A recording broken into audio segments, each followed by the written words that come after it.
Bienvenidos, queridos espectadores, a este programa Historias de nuestros médicos. Un programa que lo que pretende es hacer un homenaje a nuestros doctores. Las personas que nos cuidan, que nos miman, que nos escuchan, que nos curan, que nos quitan el dolor, que nos salvan la vida.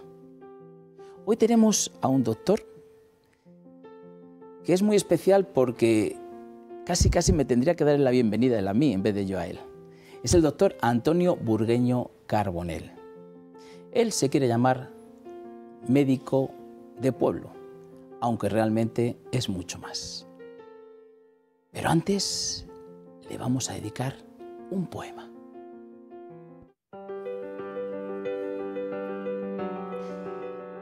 El poema le he titulado El médico errante. De Mora vino al mundo un día, bajo el amparo de un gran hogar, Eusebio y Antonia, con amor y guía, le dieron alas para volar. En Madrid forjó su mente, en Calatayud su vocación, y en cada pueblo que lo acogía, sanó con manos de compasión. Vio al cólera teñir las calles, al síndrome tóxico hacer temblar, y en la pandemia más reciente, luchó sin miedo hasta el final. De España cruzó los mares, con paso firme y corazón. Argentina lo vio al mando de un gran hospital en su misión. Honduras, Bolivia y Guatemala, Chile y Colombia lo vieron brillar, como consultor y reformista, médico ilustre, fiel a sanar. Mas no solo en bata blanca halló pasión en su existir, también en toros y en la ópera supo su alma revivir. Hoy, su legado sigue ardiendo como un faro en la humanidad, pues quien entrega su vida al otro vive por siempre en la eternidad. Pero hombre, no sabía que componías tan bien hasta que no te lo he oído a los magníficos profesionales que has traído. Pero compones fantástico. Y me has hecho temblar. Te agradezco, te agradezco. Sí, bueno, me has preguntado cosas de mi vida y me las has compuesto en un poema fantástico. Y yo lo único que te pediré es que me lo dejes. Pero te ha faltado un pueblo que fue Casarrubios. Hablaremos de él, Antonio, hablaremos de él. Porque vamos a hablar, fíjate, Antonio, lo he dicho al principio, tú eres médico internista y asesor del sistema sanitario, pero a ti te gusta decir que eres médico de pueblo. Sí. Bueno, primero decir una cosa. Los espectadores conocen mucho más al doctor Antonio Burgueño que a mí, porque yo todavía soy, bueno, un principiante en esta cadena. Pero, ya te conocen mucho. Pero el doctor Antonio Burgueño es una persona que está mucho en esta cadena, que informa muy bien de todos los temas médicos, que yo tenía muchísimas ganas de entrevistarle, porque para mí era un referente, ¿no?, viendo la cadena como médico. Vamos a empezar. A ver, cuando yo digo un pueblo de Toledo, que es Mora en este caso, donde tú naciste, tú fíjate, no soy yo, pero mi familia toda es de un pueblo llamado Yepes. Los Yémenes. Yepes. Ah, Yepes. Entonces, Yepes ya os podéis ocupar de la iglesia más bonita que tiene Toledo, y una de las más bonitas de España, que hizo nada menos que el que terminó el Escorial. Terminó el Escorial, pues gracias, pues fíjate, gracias a... Se está cayendo. Sí, ya la tenemos prácticamente, gracias a también a un concierto que hubo de Hakuna, conseguimos mucho dinero para ello. Cuéntame, Antonio, esos momentos tuyos, ¿qué recuerdos te traen Mora con tus papás, Eusebio y Antonia? Pues yo soy... Trasládate ahí y cuéntanos un poquito. Nada, 2 minutos. Yo soy de Mora por casualidad. ¿Ah, sí? Por accidente. Porque nací en los años de la posguerra. Y lo mejor que me ha pasado en mi vida es haber nacido en Mora y de los padres que he nacido. Porque me han servido para ser médico mucho, bueno, para ser el médico que yo quiero ser. Y para la persona y el ciudadano que pretendo también ser.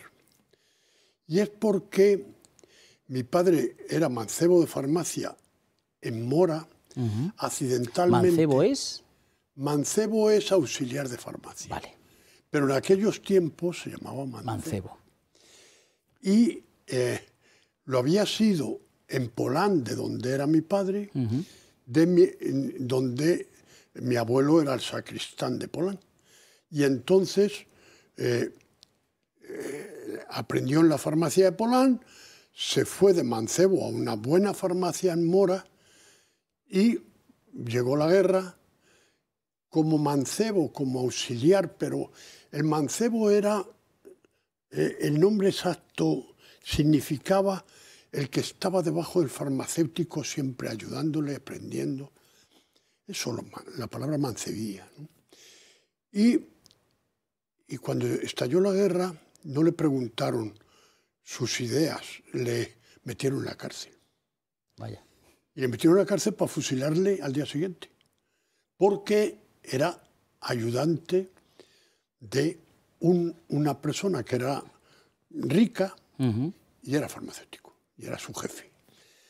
Pero a la sazón mi padre tenía un hermano en Madrid que estaba trabajando en el Palace de camarero, más pequeño, pero muy inquieto, con ideas constantemente revolucionarias y que nada menos que había creado lo que fue España Libre, que fue una de las guerrillas más importantes de la guerra del asedio de Madrid y que terminó muriendo en el asedio de Madrid. Era de la CNT, FAI.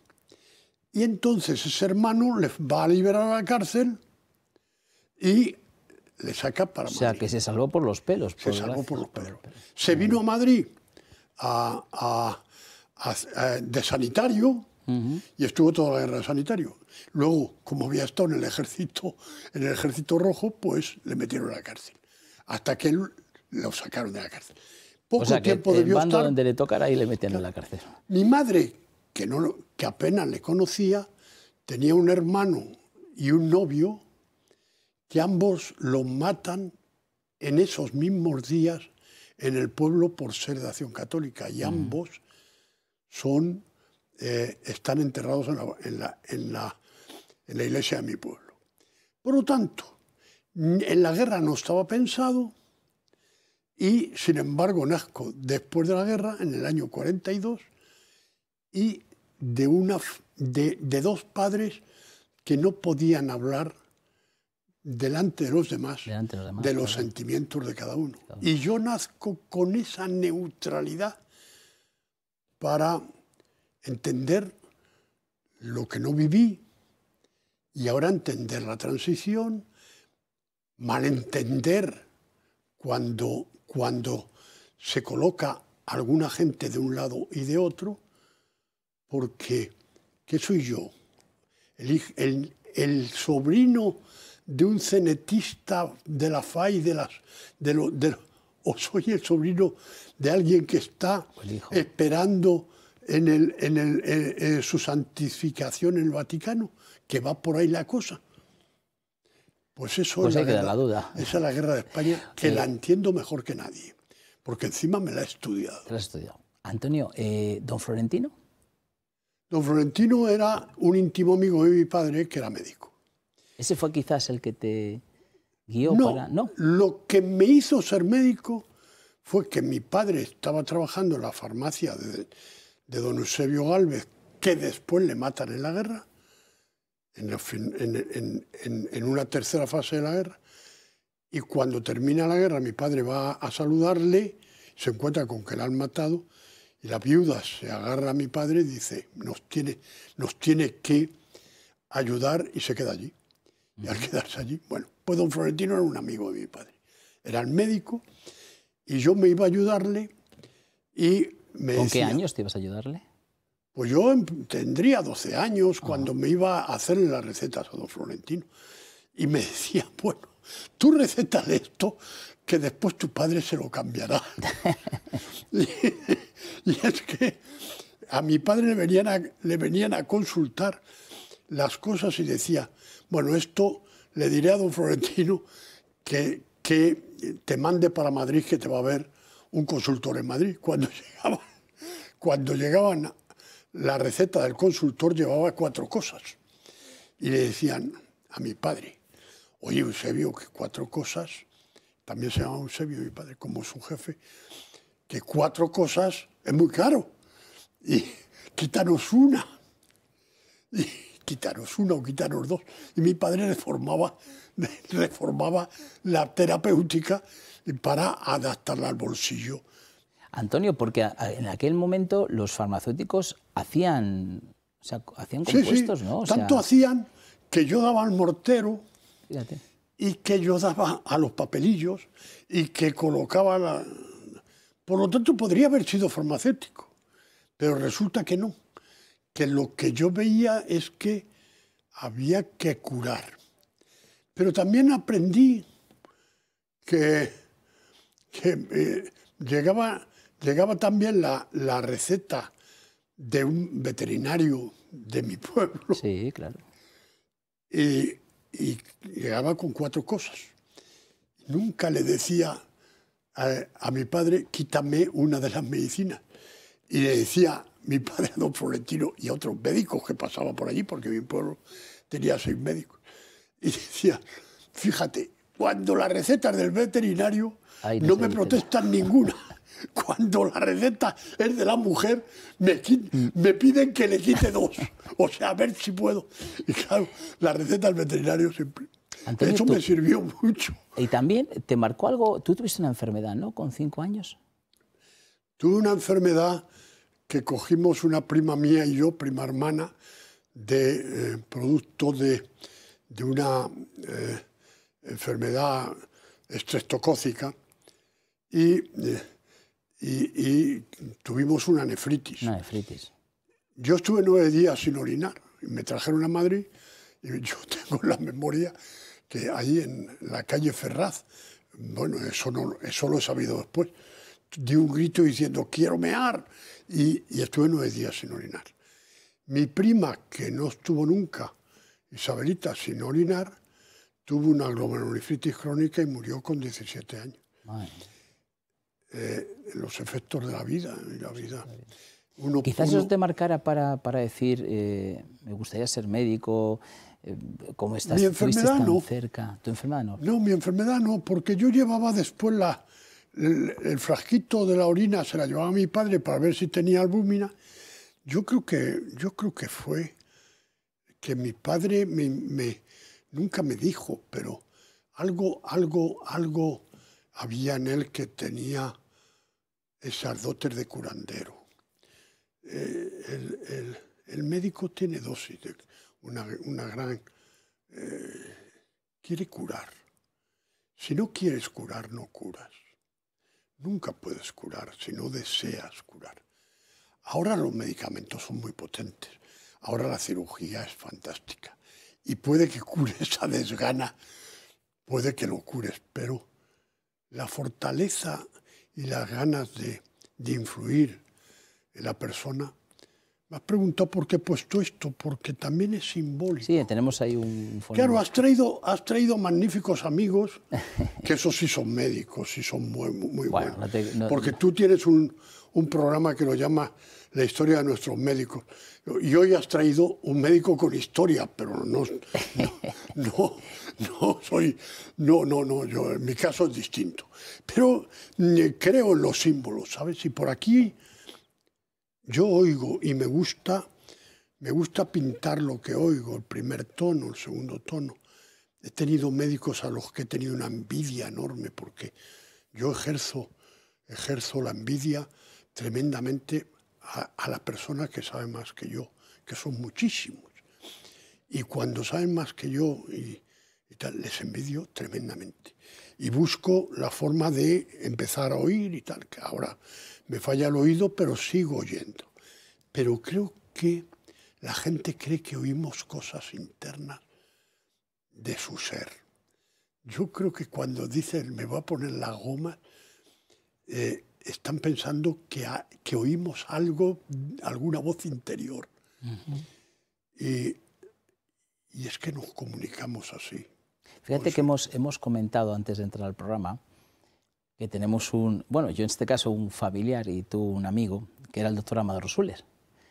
Catedrático, una eminencia, Sí, fue además catedrático de la Universidad Complutense. Pero qué medicazo. Un médico que a nosotros en nuestra familia nos la marcó entera. Y él siempre decía, y te lo he comentado porque cuando tú me dijiste, yo te decía, ¿cómo te presento, no? Pues tú eres médico internista, es asesor en sistemas sanitarios, y me dijiste, tú dime médico de pueblo. Él siempre decía, lo recuerdo desde bien pequeño, un médico, cuando acaba la carrera, se tendría que ir a un pueblo.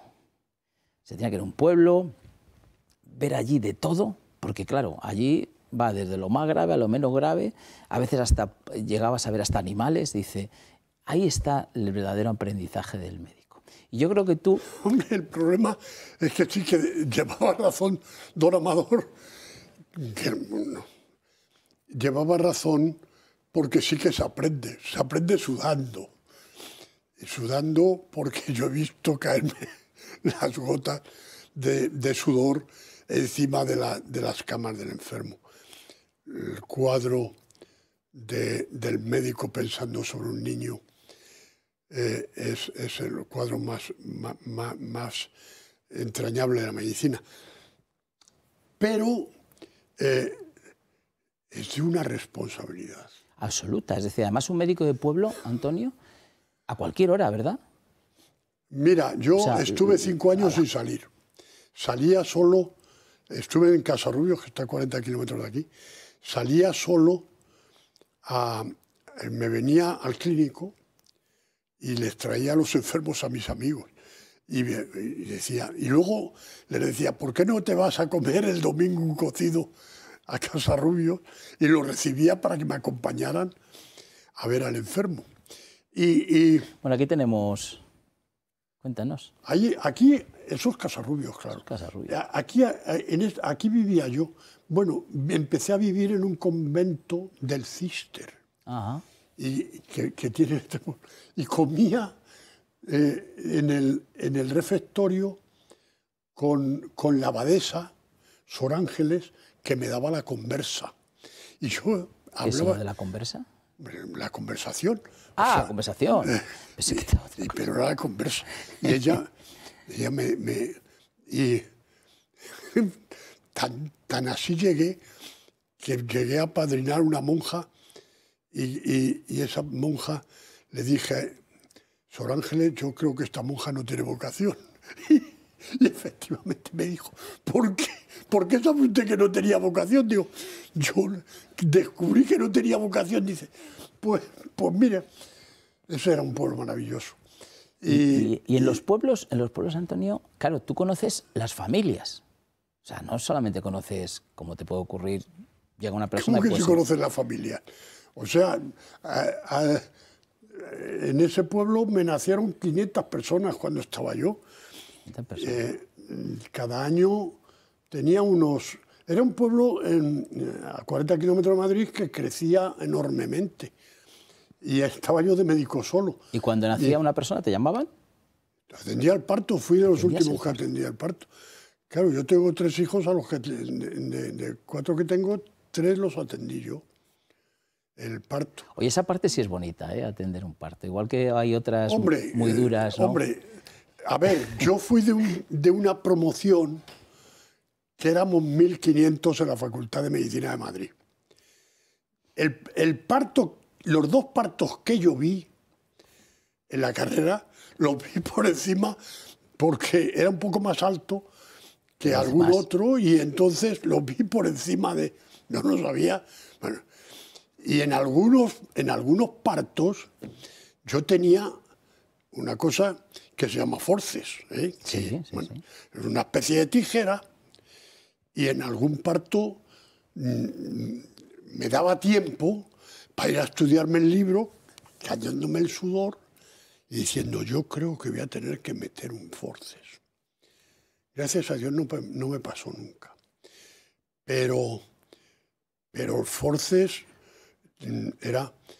yo no podía mandar el enfermo a Toledo, vamos, la parturienta que no es enferma, no podía mandarla si no era con una distocia, que quiere decir con que el parto era patológico. Si el parto era normal, me lo devolvían. Lo mandaban en un coche y me lo devolvían. No lo puedo creer, o sea... Pero me recuerdo una que siempre en Casarrubios, que siempre recuerdo que en una le dije, tenía una estenosis mitral, una enfermedad de corazón, y le dije, María la Vaquera, tú tienes que ir, cuando me viene embarazada, había tenido 2 embarazos previos que le habían hecho cesárea. Tú tienes que ir a dar a luz a Toledo. Acuérdate. Bueno, cuando llegó el 7º mes, la hice el volante para ir a Toledo. Por si acaso no estoy, cosa rara, le dices a Pepe el Mosquito, con este volante, el taxista, que te vas para allá, vienes y si no estoy, te vas para Toledo. No, estaba cuando empezó el parto, y eran las 6 de la mañana. Venga, que da tiempo para Toledo y tal. Y a las 3 de la tarde estoy tomándome un café después, porque yo vivía ahí en la plaza, al lado de un bar, y me estoy tomando el café después de comer, que iba todos los días, y me veo al marido y me dice, hombre, ya estáis aquí, dice. No, don Antonio. A mí me llamaban don Antonio y tenía 22 años, una cosa. Sí, el médico siempre era un don. Yo no dije nunca que me tenían que llamar de don, pero así me llamaron. Y dice, es que he pensado que María no se quiere ir y ahí está que ya va muy avanzada. ¿Pero cómo? Yo me hice fuerte en el bar diciendo, eres un animal, pero como no te has ido, que tu mujer tiene dos cesáreas previas, tiene una enfermedad de corazón, vámonos a ver a tu mujer. Y cuando llego digo, pues ahora no se puede ir, ahora sí que no se puede ir, porque estaba en segundo plano, bueno, estaba ya muy avanzado. Bueno, eran las 2:30, a las 5 no nacía. Y no nacía, y yo miraba el forceps y decía, esto tengo que aplicarle el forceps. Y digo, pues yo no se lo aplico. Me voy con ella a Toledo. Digo, vete a buscar al Mosquito, que Pepe murió y le podía llamar al Mosquito delante de él. Esto parece la película Solo ante el peligro. O sea, ¿estabas tú solo? Esa película marca mi vida. Marca pero tu no vida, por ¿no? esto, ya. sino por la obligación y la responsabilidad. Tiene. Hay 3 películas que marcan mi vida. Esa es una de ellas. No te lo he contado, o sea que las has adivinado. Lo he adivinado. La otra es Oye, Antonio, La Amistad. Antonio, en un pueblo, lo que yo veo, o sea, fíjate, me hablas de Pepe el Mosquito. O sea, en un pueblo al final es como un ecosistema donde cada uno tenéis un papel súper importante. Bueno, el médico era el alcalde, el médico, el cura, el farmacéutico. ¿no? El coche del Mosquito era donde íbamos a... ese pueblo estaba en la carretera de Extremadura. Vamos a hacer una cosa, Antonio. Espera un segundito, que nos hemos quedado una cosa tan interesante que nos lo vas a contar a la vuelta de publicidad. ¿Te parece? Muy bien, muy bien. Bueno, pues la condromalacia rotuliana o síndrome del dolor femoropatelar, es complicado decir, pero es así, es una afección muy frecuente en jóvenes, en la que el cartílago de la parte posterior de la rótula se desgasta o se ablanda, causando dolor en la rodilla. En ARI, que el Instituto de Salud Osteoarticular aplican los últimos tratamientos a estos pacientes con plasma autólogo, condicionado, diatermia y tonificación de cuádriceps, con el 80% de éxito. En casos graves puede ser necesaria una artroscopia para corregir la alineación o eliminar fragmentos dañados del cartílago. Para cualquier problema reumatológico, confía en ARI, institutoari.com. Y vamos a publicidad.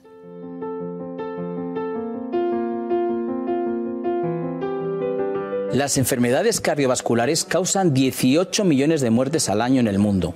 En nuestro país, anualmente se producen más de 50.000 paradas cardíacas, 30.000 fuera de los hospitales, en nuestros propios domicilios. Para estas situaciones en las que hay que actuar tan rápido, elige los desfibriladores de Protege tu Vida. Fáciles de utilizar porque son muy intuitivos y son nuestros mejores aliados. Nos permiten salvar nuestro corazón y no dañar el cerebro en estos primeros minutos vitales. Llama ya al 900-730-061 y consíguelo. Protege tu vida y la de las personas que más quieres.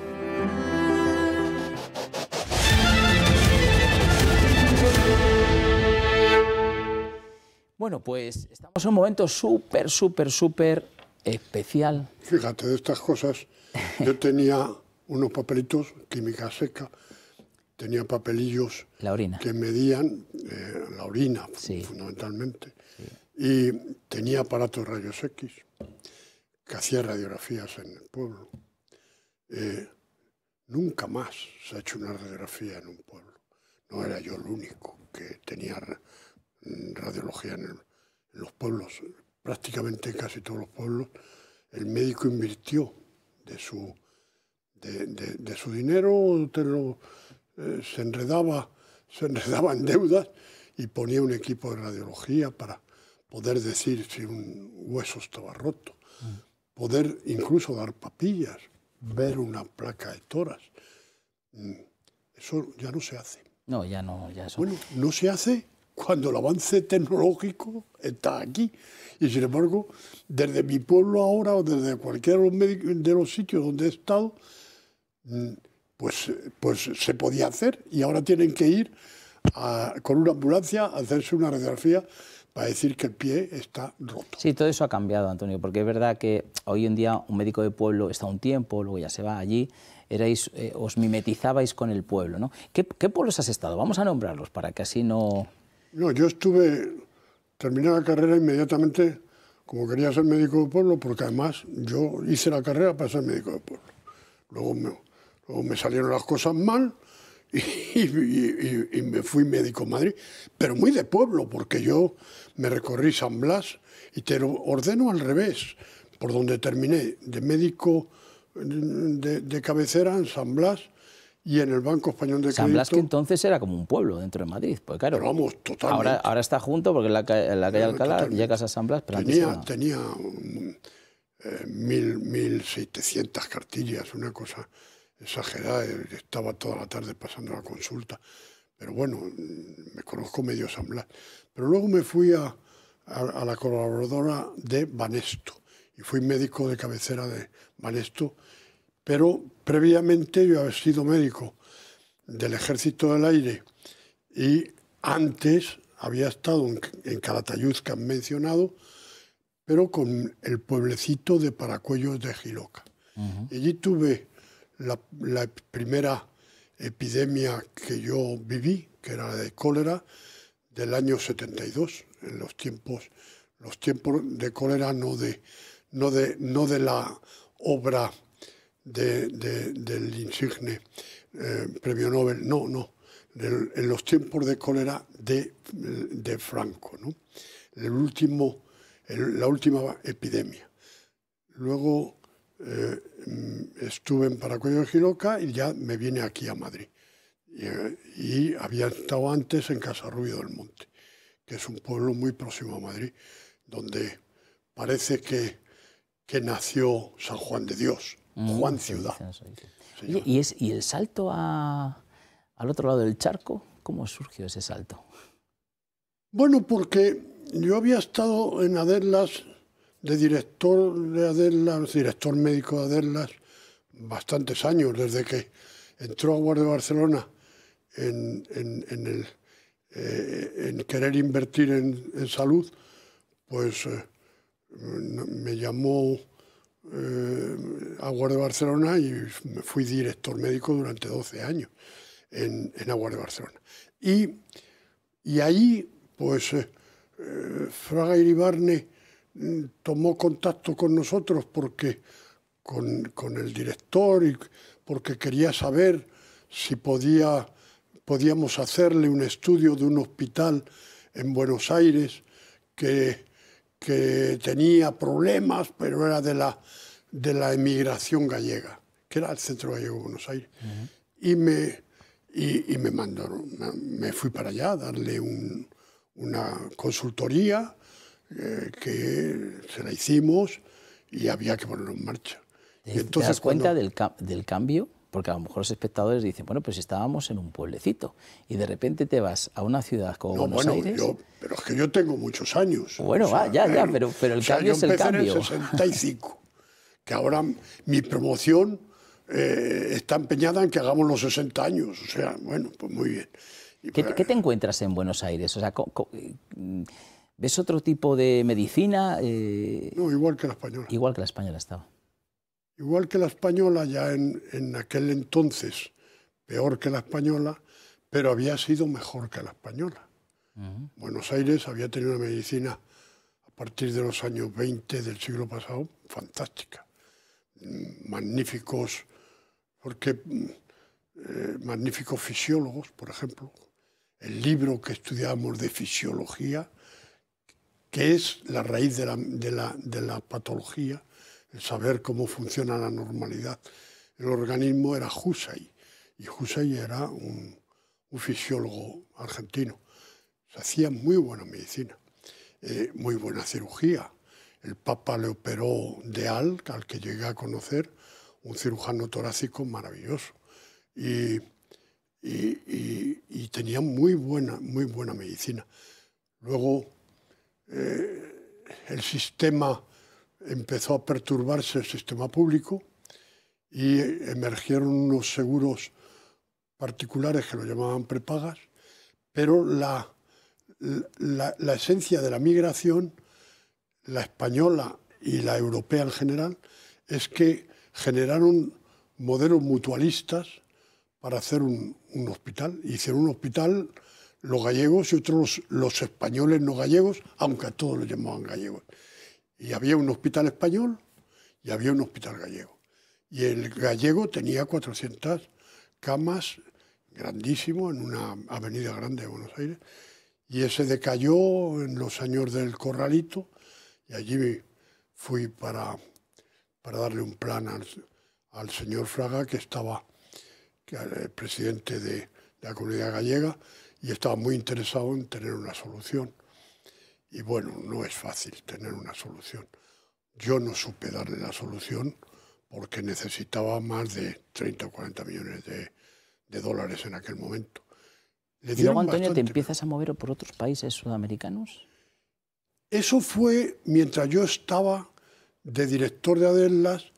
Empezamos a explorar, entrar en Argentina, que al final entró Adellas en Argentina, en Chile con las ISAPRES argentinas, en Colombia con el modelo sanitario de Colombia, y luego de consultor ya, pues estuve en Bolivia, donde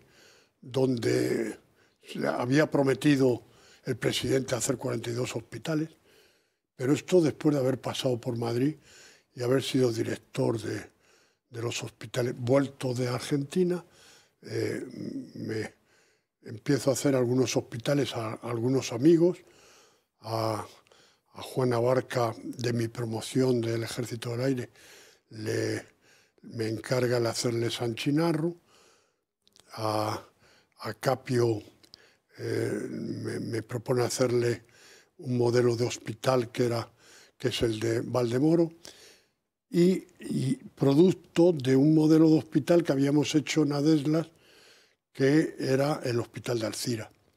Y el Hospital de Alcira era un modelo de gestión privada de un hospital público.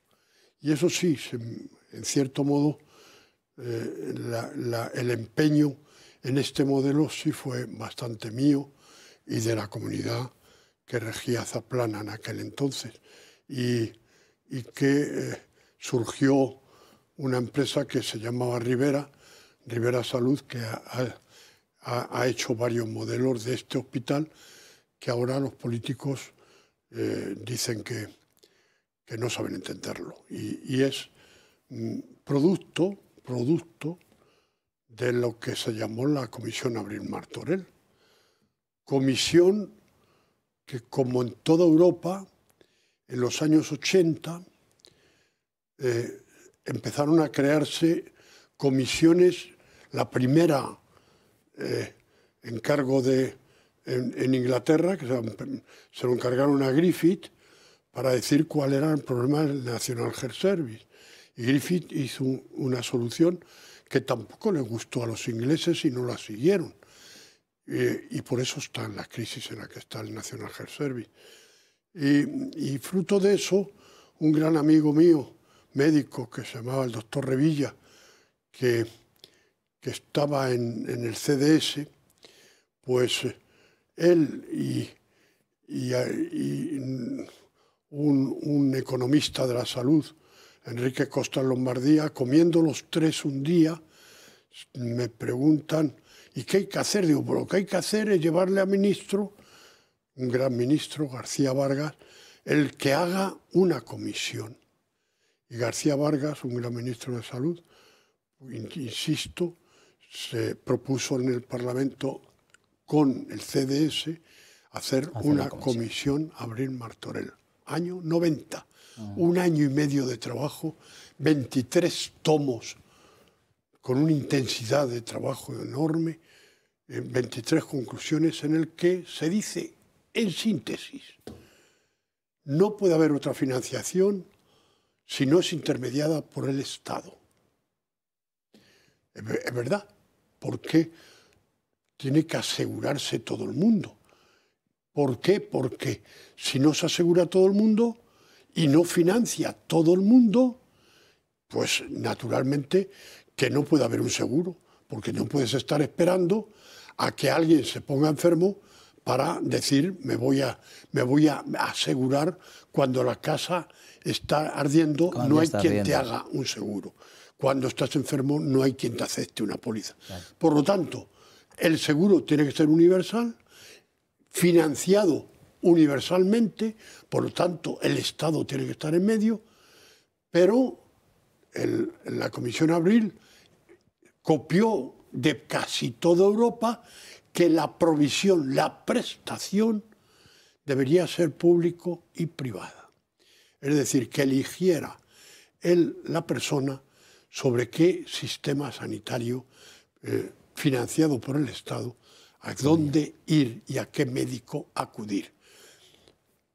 En España no se hizo caso, se hizo una estructura, digamos, funcionarial, con una atención primaria de la que he empezado a hablarte, con la inventiva de cada médico, en el que sí que era médico titular del Estado, pero al mismo tiempo tenías las igualas de los enfermos, de las familias. Se llamaban igualas porque igualaba al pobre y al rico, igualaba y eran controladas por el gobernador civil de cada provincia. Bueno, eso tenía que cambiarse la forma de financiación, pero deje usted al médico en relación con los enfermos, déjeles usted. Cuando se inventó el sistema de primaria que todavía sigue, pues se hizo funcionarial, y donde había 6 médicos viviendo en mi pueblo, ahora no vive ninguno. Es decir, vienen los hombres de Harrison que van a la llamada de urgencia con una ambulancia, se lo llevan a Toledo y eso es la medicina. Lo que comentábamos antes, que se perdió todo eso.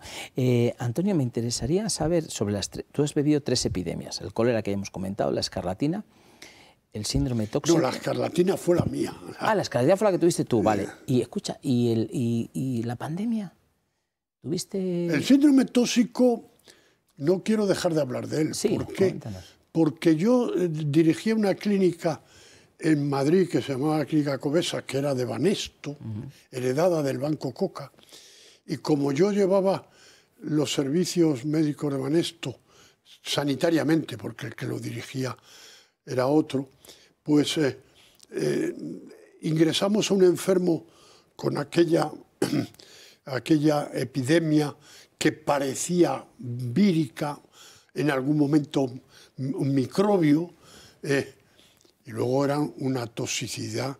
Bueno, pues teníamos unos pediatras, yo tenía unos pediatras de Banesto en la clínica Covesa, que llegaron, que trabajaban en el Niño Jesús, y un día ingresamos a un enfermo de Torrejón con síndrome tóxico, que después se llama síndrome tóxico, con toda la sintomatología de esa enfermedad desconocida y que parecía epidémica. Y cuando yo le ingreso, le metimos en la UBI, era una reacción rojo, era una reacción antígeno-anticuerpo, estaba luchando contra algo que había comido. Y comentando esto, me dicen los del Niño Jesús, nosotros sabemos de qué va. ¿Cómo sabéis de qué va? Pues porque tenemos un niño que tiene la enfermedad, que era madre, que era lactante, prácticamente empezando a cambiar de la leche hacia los alimentos, los potitos. Sí.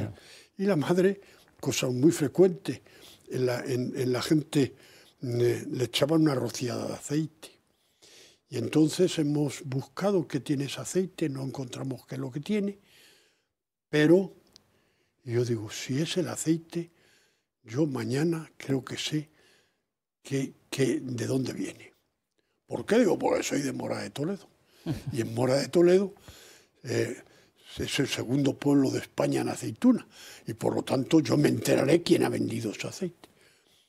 Y llamo a uno de mi pueblo, Vicente Bayuca le llamamos, y acaba de morir recientemente, y me dice, Antonio, eso no es aceite, eso casi es veneno.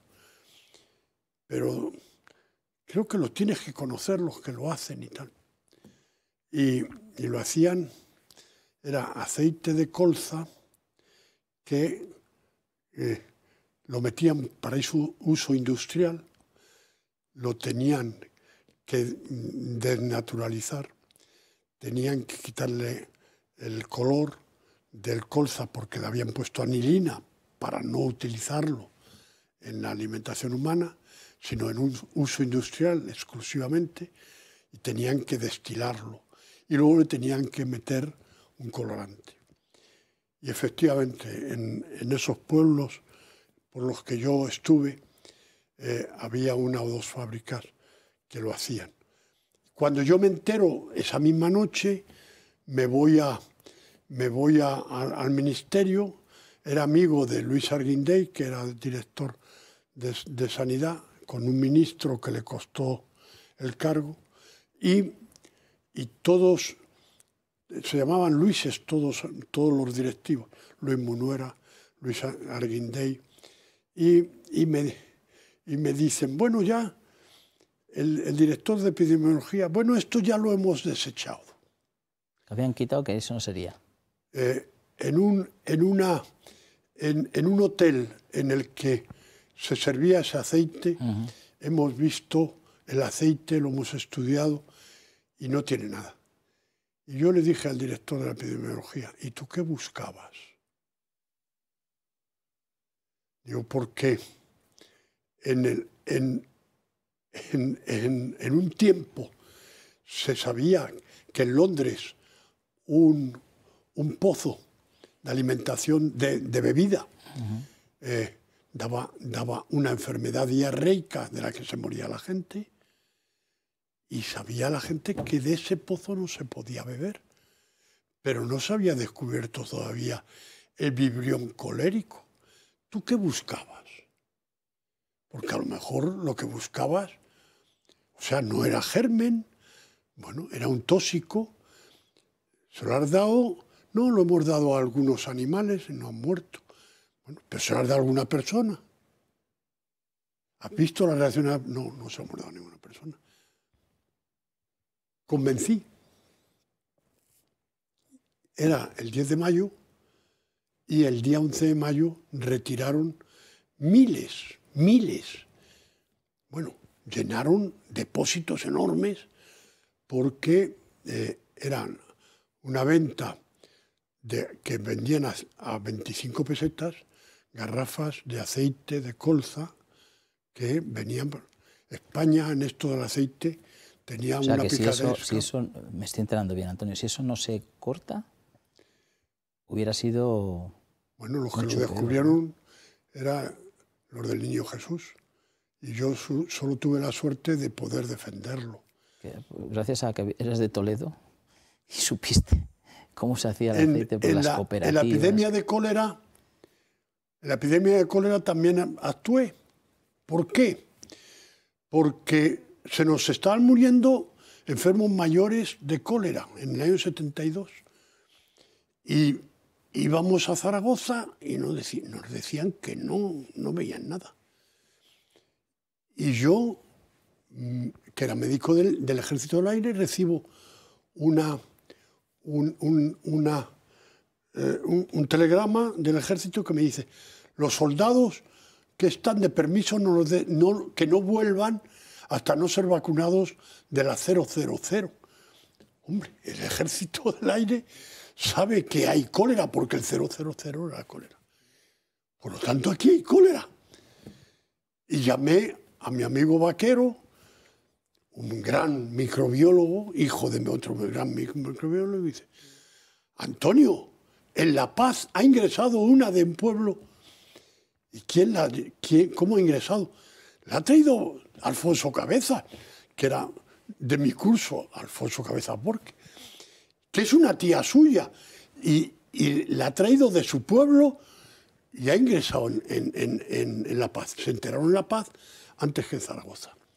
Y entonces, pues yo me fui a todos los médicos y dije: vamos a Zaragoza, que tenemos un cólera, que esto es un cólera. Y efectivamente convencimos al jefe provincial de Sanidad de que teníamos el cólera. O sea, de alguna forma, yo no sé por qué me inquieta. Llegó la pandemia. Yo me sigo leyendo, o me gusta leer lo que no sé, que es mucho. Y el día 30 de diciembre del año 19, pues la Organización Mundial de la Salud emite que hay una enfermedad endémica, todavía no declara más que una epidemia local en China. Y el día 7 de enero, la revista New England describe el coronavirus, de tal manera que con una precisión enorme. Yo empecé a estudiármelo y me lo empecé a creer. Y transmisión aérea. Tal. Y empecé a creérmelo y empecé a pensar que había que cuidarse porque evidentemente era una enfermedad que tenía una enorme trascendencia, porque la humanidad había vivido el SARS-1, que se yuguló, que la transmitía, era del camello el animal receptor, y entonces ahí se había quedado. Pero si era el SARS-2, y era tan grave como el SARS-1 o más, y decían que entraba en la célula y describía muy bien. Yo empecé a estudiármelo. Y el día 10 de marzo de ese año, del año 20, me llamó la presidenta de la Comunidad de Madrid. Y ¿sabes algo de...? Yo la conocía de mis tiempos de director de hospitales de la Comunidad de Madrid. Y entonces, ¿sabes algo de...? Pues sí, creo saber.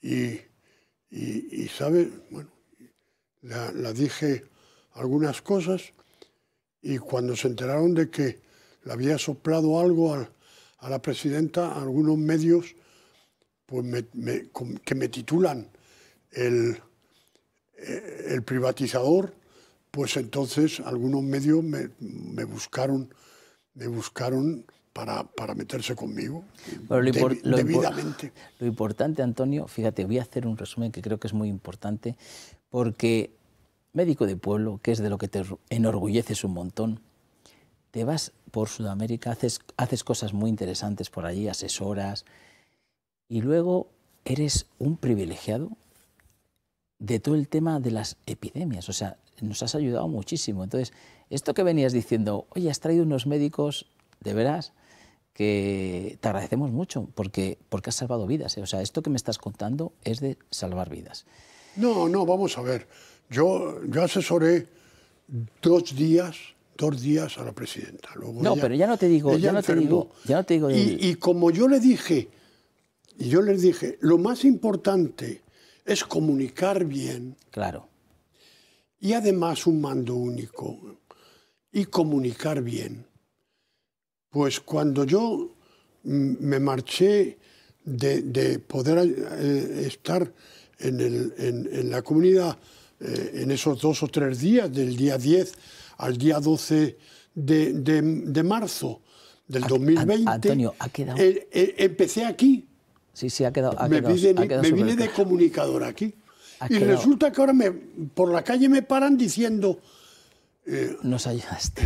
Resulta que nos ayudó usted mucho con la pandemia. Antonio, estamos terminando. Te agradezco muchísimo que hayas estado. Yo sé que esta es tu casa, con lo cual el bienvenido soy yo. Y nada, nos vamos a despedir. Les quiero decir que este es un librito que con mucho cariño he sacado, y que hay 10 médicos pues, muy ilustres, como evidentemente como Antonio Burgueño, y donde he mezclado yo un poco mis vidas personales, lo que sentía al entrevistarlos. Así que este libro, con cualquier producto nuestro, pues lo tienen, y además, bueno, pues que lo he hecho con mucho cariño.